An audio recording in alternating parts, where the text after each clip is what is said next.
Jön a sajt! Öcsém most keresztbe tette a gépet, nagyon jó. Csapatta a farát. Nagyon jó.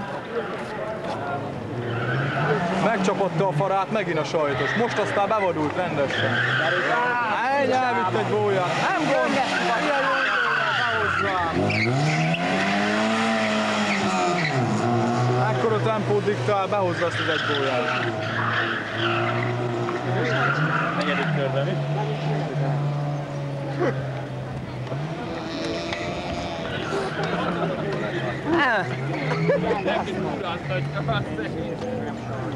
Figyelj, már jobban megy, nem? Csaj, már ez dur. Ó, de megint keresztbe tette a gépet. Figyeld,